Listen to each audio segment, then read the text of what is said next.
Bien que le Seigneur vous bénisse, c'est encore le pasteur Arthur Moussaka pour la vidéo du jour. Vous savez, toutes ces vidéos, je les fais pour aider l'épouse de Jésus-Christ. C'est un peu ma manière à moi d'aider dans ce temps de confinement, dans ce temps très difficile où les gens ont besoin d'entendre la parole de Dieu. Alors, j'essaie de ramener des grands mystères dans un niveau très simple afin que tout le monde puisse comprendre et avoir des armes pour combattre le coronavirus. Alors, aujourd'hui, je vais lire dans 2 Timothée 3, le verset 1er. La Bible dit, c'est Paul qui écrivait à Timothée, il dit « Sache que dans les derniers jours, il y aura des temps difficiles. » Il y aura des temps difficiles. Que le Seigneur soit béni. Ça, c'est mon écriture. Alors, je vais me baser aujourd'hui sur ce message de frère Branham, William Marion Branham, le prophète du jour. Il avait prêché un message, laisser échapper la pression. Il a prêché en 62, à Jeffersonville, paragraphe 59. Il raconte une histoire. Il dit, une fois j'étais en Afrique et j'observais une brebis en train de brouter. C'était un agneau, une brebis d'un certain âge. Et la petite créature broutait très paisiblement et tout à coup, elle est devenue agitée. Et elle prenait une bouchée et elle regardait tout autour d'elle, elle prenait une bouchée. Quand elle était paisible, je l'observais, elle paraissait tout à fait calme. Et je me suis dit, n'est-ce pas que c'est paisible là? Regarde cette petite bête. Et le berger qui veillait sur elle était rentré au corral et c'était un natif, un homme de couleur. Paragraphe 60. Et j'observais cette petite bête et après quelque temps, elle est devenue nerveuse. Et je me suis dit, qu'est-ce qu'il a, le petit gars? Je l'observais, bien entendu, à travers les jumelles. Et elle est devenue très nerveuse. Elle a regardé dans ce sens, puis dans l'autre. Donc la brebis était devenue très nerveuse. Elle s'est mise à bêler. Elle ne savait que faire. Eh bien, me suis-je dit, qu'est-ce qui a rendu cette petite créature si agitée tout d'un coup? Or, elle se trouvait dans un petit pâturage. Mais loin derrière là-bas, j'ai remarqué quelque chose se redresser et descendre. À environ 800 mètres d'elle, un lion bien caché dans l'herbe s'est glissé là. Et cette petite bête, quelque chose en elle s'accumulait au point qu'elle a compris qu'il y avait un danger quelque part. Elle ne le voyait pas, mais le lion avait fleuré cette brebis et il devait donc se hâter de l'attraper avant que le berger ne la prenne, ne la retire de là. Donc il y avait un danger. Ainsi donc, je l'ai observé, la tension s'accumulait.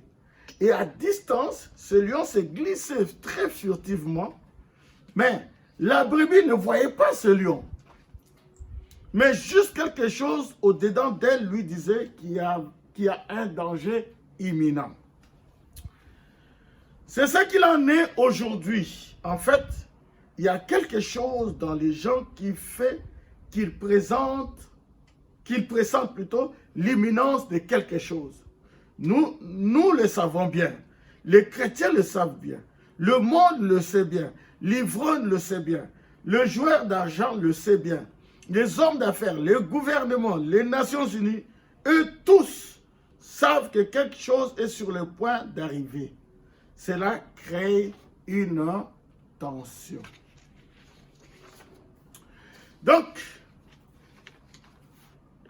nous avons lu ici dans 2 Timothée 3, Paul dit à Timothée, il dit Timothée, sache que dans les derniers jours, il y aura des temps difficiles, des temps périlleux, des temps de grande détresse. Dans les derniers jours, ce sera des temps difficiles à vivre. Ce sera des temps de grande pression, des temps de grande tension. Donc, c'est des temps difficiles. Les gens seront inquiets, les gens seront anxieux. Et nous vivons dans les derniers jours, nous voyons cela. Nous voyons que nous vivons dans un temps de grande peur. On combat un ennemi invisible. Même les brebis sentent. Le gouvernement le sait, tout le monde le sait. Que c'est un moment très difficile. Les gens sont inquiets. Les gens font de la dépression. Ouais. Les font de la dépression. Mais, vous savez, aujourd'hui, les gens sont inquiets pour leur futur. Ils ne savent pas ce que le lendemain nous réserve. Même nous qui sommes ici en France, nous sommes inquiets. Pourquoi? Parce que quand l'homme n'arrive pas à saisir ce qui va arriver demain, s'il n'est pas rassuré, il est inquiet. C'est comme cette brebis-là. Elle était inquiète.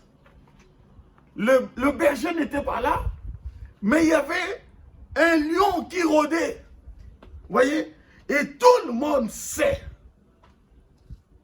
que cette pandémie que nous vivons va se répéter. Tout le monde le sait. Vous voyez? Ce n'est pas pour vous faire peur, mais c'est la vérité, c'est la stricte vérité. Vous voyez? On va passer des moments difficiles en moments difficiles en moments difficiles. Vous voyez? Et tout ça, ça crée des troubles psychiques.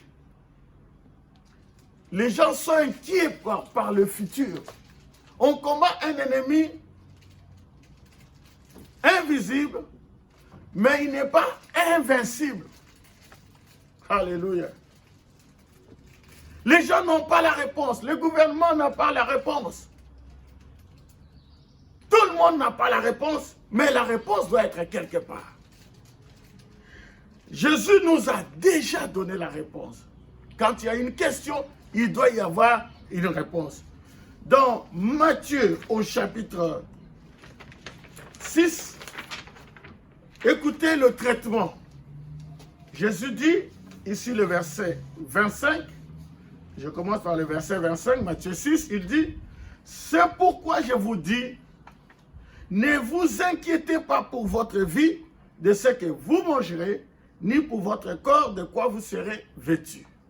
La vie n'est-elle pas plus que la nourriture et le corps plus que le vêtement? Ne vous inquiétez pas, ne vous inquiétez pas.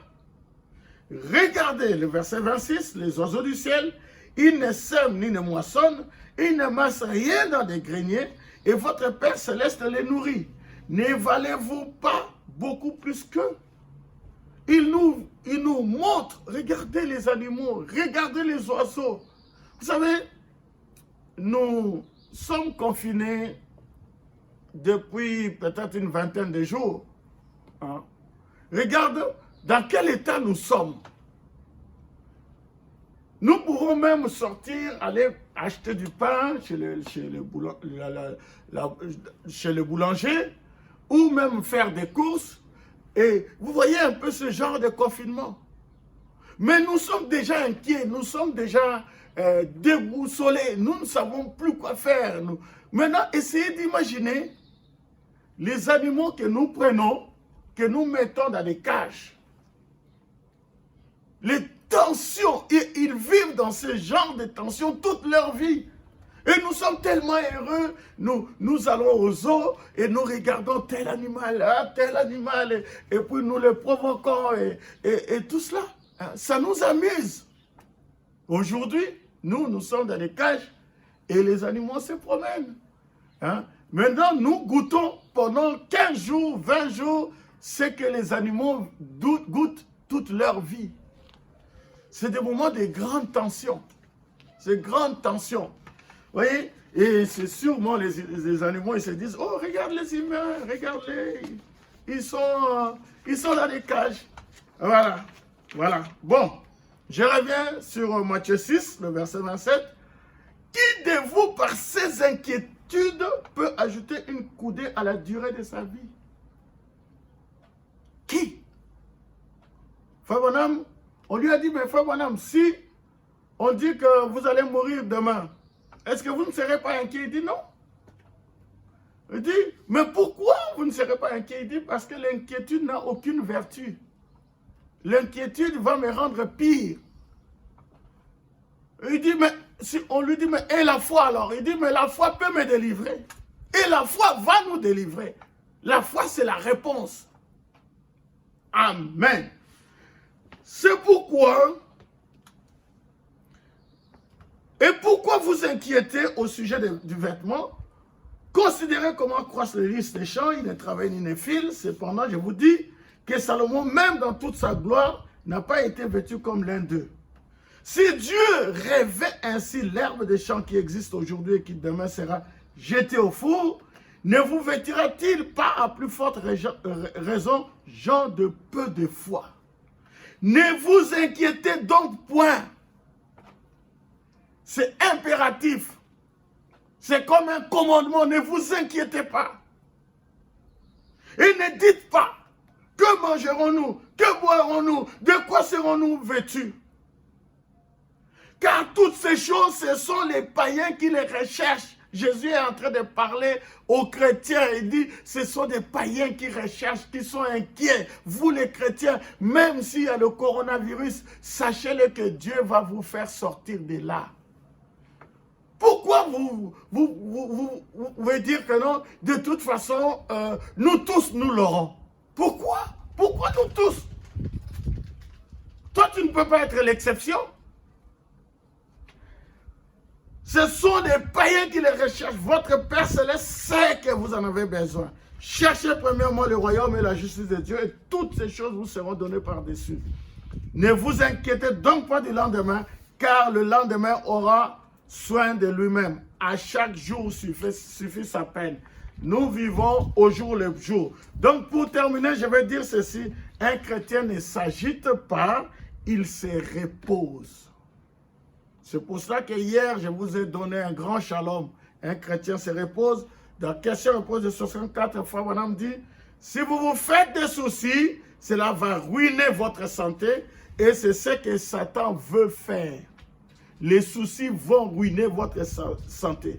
C'est pour ça, abandonne tout entre les mains du Seigneur et il prendra soin de vous. Alors, shalom, c'est votre vidéo du jour. Que le Seigneur vous bénisse. Ayez foi en Dieu. Shalom.